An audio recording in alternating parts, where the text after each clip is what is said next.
Edward Douglas White was born on November 2, 1845, in his parents' plantation house in Louisiana.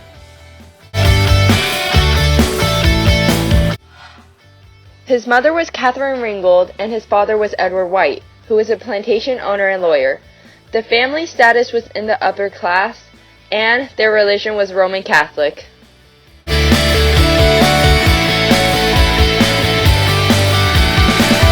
He was mainly educated by the Jesuits when growing up. He attended St. Mary's Preparatory School in Maryland. Then he attended Georgetown College at 15 years old. The Civil War broke out, so he attended the Jesuit College in New Orleans. After the war, White studied law at Tulane University. At 49 years old, White was appointed to the United States Supreme Court by President Grover Cleveland. 16 years later, in 1910, President Howard Taft appointed White to Chief Justice of the United States Supreme Court. In 1915, White struck down grandfather clause in the Gwynne v. United States case, which is the denial of black citizens to vote. Based on the 15th Amendment, the right of citizens of the United States to vote shall not be denied by the United States on account of race, color, or previous condition of servitude. The grandfather clause let illiterate white voters to go, but not illiterate black voters. The voter literacy test took 50 years to be banned. Another important case where he was the Chief Justice was in the Stanton v. Baltic Mining Company case in 1916. Despite taxing mining companies' capital to a degree, income taxes are not direct taxes, so need not to be apportioned to be valid.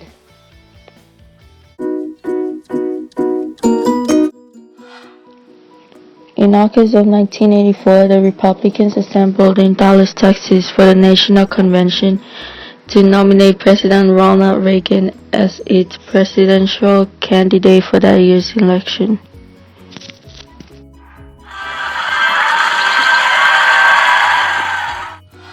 A group of citizens gathered in the city to protest against certain policies of the Reagan administration. Boo! We hate you, Reagan! You suck! We want a different president! Boo! When the protesters reached the city hall, a man named Gregory Lee Johnson took an American flag and set it on fire as a part of the protest. I hate America! I hate Reagan! Boo! Yeah!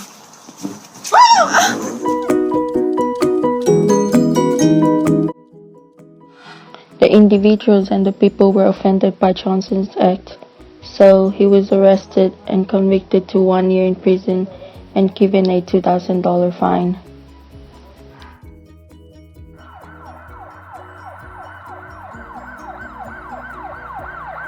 Gregory Johnson, there are many individuals offended by your act of burning the flag, so you are under arrest with a $2,000 fine.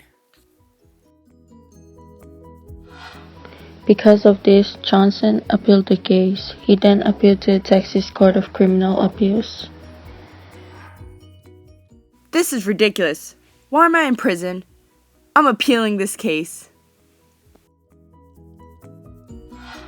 This time, the court ruled in his favor, stating that the Texas law was in violation of the First Amendment that guaranteed the freedom of expression. You know what? The Texas law is in violation of the First Amendment. It does guarantee the freedom of expression. So... The case reached the Supreme Court. The original decision was overturned in a 5-4 decision. The jury finds the defendant not guilty. Though the dissenting justice argued that the flag's unique status as a national symbol outweighed the symbolic speech concerns, the final findings were that it was against the First Amendment right for the government to prohibit expression of something just because the action was offensive in theory.